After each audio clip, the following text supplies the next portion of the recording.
Welcome to the show, everybody. Hope you had a good weekend. We are now officially more than 1 month into the second presidency of Donald Trump, and I'm going to do what I told you I would do.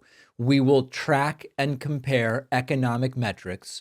We will not play politics. I will simply tell you here's what the data says about the state of the economy under Donald Trump. One of the things we did on the day after Joe Biden left the White House and Donald Trump again became president was I told you, here is the unemployment rate that Joe Biden is handing to Donald Trump. Here's the inflation rate that Joe Biden is handing to Trump. Here's the stock market level that Biden is handing to Trump. And we will track in black and white where this goes as the Trump presidency progresses. Now, I don't know that I'm necessarily going to be doing this around the 20th of every month, but I'm doing it this month just to show that you can do this, and you will see that the data is there for the having in black and white. So real quick, the unemployment rate at the end of Joe Biden's presidency was 4.1%. Trump's first month saw the unemployment rate tick down from 4.1 to 4%. Great. No significant change, no significant spike, certainly, and a small reduction in the unemployment rate. The year over year inflation rate at the end of President Biden's presidency was 2.9% year over year. After Trump's first month in office, we saw the inflation rate go up just a little bit from 2.9 to 3%. Not a significant change. Certainly one metric improved, one metric arguably worsened, depending on what you believe is the ideal amount of inflation, generally believed to be 2 to 3%.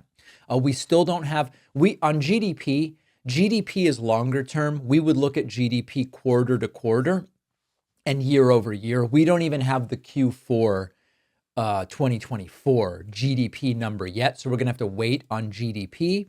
Interest rates, we tend to look at the 30-year fix. That's kind of like the baseline metric we often look at. At the end of Joe Biden's presidency, the 30-year fixed rate was at 7.04%. It has ticked down a little bit to 6.85%. Much of that, of course, tracks Fed activity, but not all. Consumer sentiment is the one place where there is an area of concern. Consumer sentiment based on the University of Michigan study, which is one of the big ones that economists look at, tracking consumer sentiment, meaning the feeling about the direction of the economy, how frugal or lax people would be when it comes to spending. Consumer sentiment has worsened 10% since Donald Trump became president. So I think it's accurate to say that although no major economic indicator has yet worsened significantly, the opinion of the average American is that things are going to go in a negative direction. Now, that may be true, it may not be true. And then finally, stock market performance flat with the kind of very poor 2 trading days at the end of last week. We are basically at the exact same place in terms of the stock market over the last month. Now, there are people who will say the expectation is that over time the stock market appreciates and therefore flat is bad. I will leave that. I'm trying to be as apolitical as possible here. The stock market flat during the first month of Donald Trump's presidency. So that's where we are. We will continue tracking it. And I think the next month of data will start to point to a trend. We will either see things start to worsen or improve, or we will see everything seems flat. It seems as though the transition from Biden to Trump has changed nothing about the overarching state of the economy. That's where we are right now. Of course, we know eggs, right? Eggs are going nuclear. I don't have an egg report for you today other than yesterday. I found 0 eggs at my local 2 grocery stores. I had to go to an inferior grocery store further away, and the only choice I had was a 6-pack of one type of egg, and there were signs saying 2 packages max per customer. So that was the state. That's my egg report from yesterday. But at some point during the week, we will look at egg prices. Egg prices certainly up, but we look at broader metrics like inflation going from 2.9 to 3, that's where we are.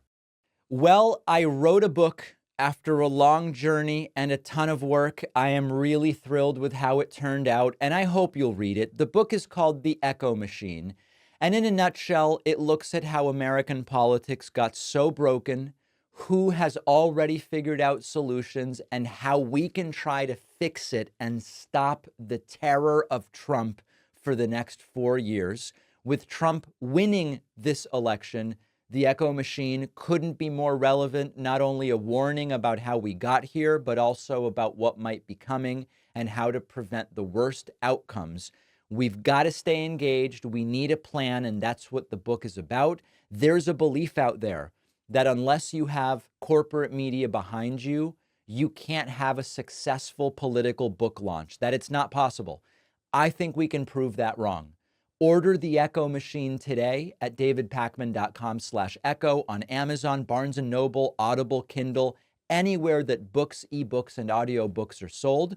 You can also call any local bookstore and say, please order me The Echo Machine by David Pakman. Wherever you get the book, you'll get the free pre-order perks, including the signed book plate. Head to davidpakman.com/free book stuff after ordering.